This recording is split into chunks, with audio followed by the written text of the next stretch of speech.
Whenever we hear about a pause in fighting, our first thought is usually, great, a step towards peace. But what if that's not the whole story? Sometimes a pause doesn't end a war, it just changes its rhythm. Today, we're going to dig into how a recent truce might have been less about peace and more about one side using time itself as a weapon. So let's just get right to the heart of it, right? Is a ceasefire always a step towards peace? We all want to believe it is. But what if it's not? What if that quiet period, that pause in the action, is actually a strategic move? A chance not for handshakes and diplomacy, but a chance to rearm, regroup, and get ready for whatever comes next. Okay, let's dive in, because the evidence is really starting to show that this recent truce between the US and Iran wasn't an exit ramp from the conflict at all. Instead, it was a critical window of opportunity, a window that Iran seems to have used to rebuild its strength and regain leverage, which could make the next round of this conflict even harder for Washington. All right, first up, let's really peel back the layers here. In this section, we're going to break down why this pause was something fundamentally different from a real move toward peace. Now, this is where it gets really fascinating. You're looking at two completely different strategic realities playing out at the exact same time.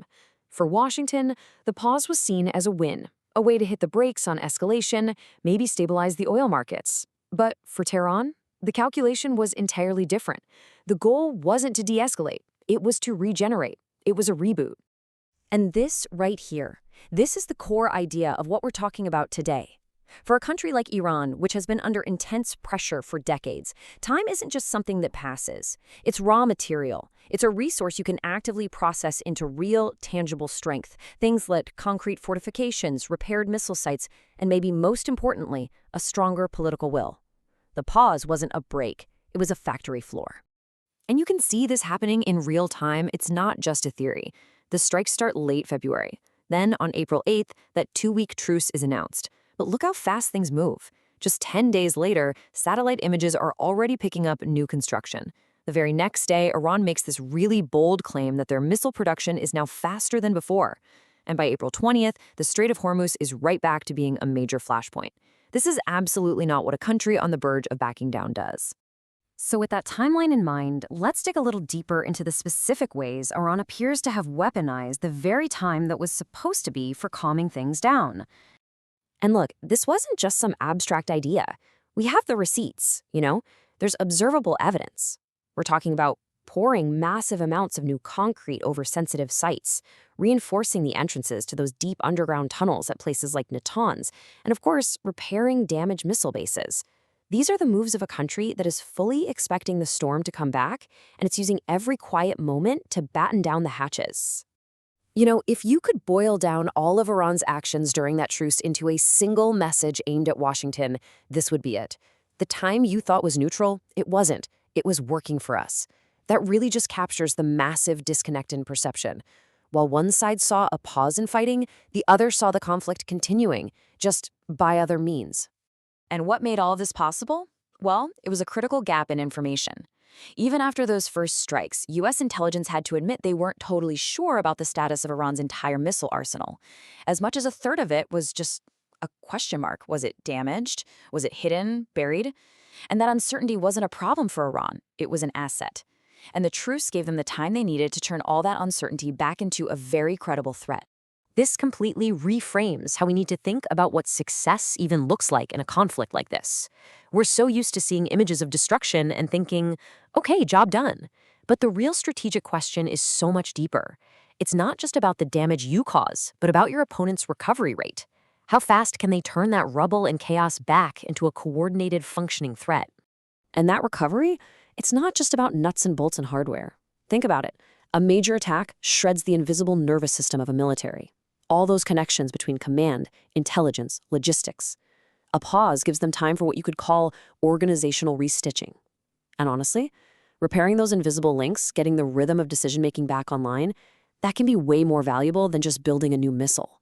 Because a well-organized force with damaged gear is still a threat. Damaged gear without an organization is just scrap metal. Okay, so now let's pull the camera back a bit. Because this was never just a two-player game. We've got to look at the whole global chessboard, where every major power had its own agenda, its own fears, and its own take on what this pause really meant. This table just lays it all out, doesn't it? For the US, the goal was stability, but the big risk was that the pause just made Iran stronger. For Iran, it was all about survival and clawing back leverage. Meanwhile, America's allies, they just wanted the oil to keep flowing and to avoid a crisis that could tank their economies. And then you've got China playing its own game, keep trade moving and, maybe more importantly, look like the only grown-up in the room. And this is a really subtle but super important power play. Think about the optics. While the US was focused on the blockade, China was making public statements calling for the Strait of Hormuz to stay open for business as usual. It's a brilliant move, really. It lets Beijing frame itself as the defender of global trade, while the US gets cast as the one disrupting it. In a crisis like this, perception can be just as powerful as an aircraft carrier. And all of this, all these different players and strategies, it all comes down to one single place on the map. Because in the end, everything funnels back to one narrow little strip of water, the Strait of Hormuz. We really have to stop thinking of the Strait of Hormuz as just, a shipping lane. It's more like a concentrator of systemic pain. Iran's true power, its ultimate leverage, doesn't come from a dramatic one-time threat to close it forever. No, it comes from its proven ability to make the flow of the world's energy supply totally unpredictable, conditional on its mood. It's the power to inject absolute chaos into the global economy on a moment's notice. And this isn't just a hypothetical. On April 20th, after a really tense moment at sea, the world got a live demonstration of this power. In the 12 hours that followed, guess how many ships passed through the world's most critical oil artery? 3. Just 3. To put that in perspective, the average before all this was over 130 per day. It was a shocking, real-world display of control. So here's the bottom line. The pause in the fighting did absolutely nothing to solve the fundamental question at the heart of this conflict. And that question is, who really controls the flow of traffic, and by extension, the price of energy, through the Strait of Hormuz? As long as that question is up for grabs, this conflict isn't over. It's just sleeping. All right, so if the truce didn't fix the problem, and might have actually made it worse, where does all of this leave us? Let's get into our final section and look at what might be coming down the pike. Now, obviously, we don't have a crystal ball, but these aren't just random guesses. They're scenarios based on how 3 key things interact: how fast Iran's military continues to recover, how rigid the US stays on its policy, and how much pressure comes from big global players like China. And here's how the outlook seems to be shaking out. The most likely scenario, our base case at nearly 50%, is for a new, even more intense phase of pressure. A bit less likely, but still very possible, are a limited diplomatic deal or a long, drawn-out war of nerves. So let's quickly unpack what these really mean.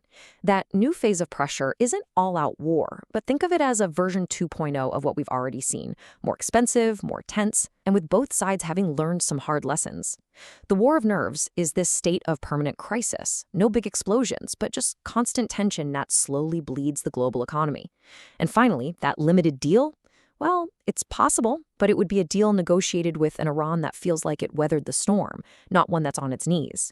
And this right here, brings us to the real takeaway from all of this. The entire question we should be asking has changed. Before the truce, everyone in Washington was asking, is Iran's military broken? But now, after seeing how they used that pause, the question has become something much more complicated and, frankly, more worrying for the US. It's, did this period of calm actually make Iran less vulnerable than we thought it was? Ultimately, what we're left with is this one kind of stark thought. We all want to believe that a truce is a step away from war. But in a long-running strategic showdown like this one, a truce can be the exact opposite. Sometimes it's just the incubator, where the next, possibly more dangerous round of the conflict is born.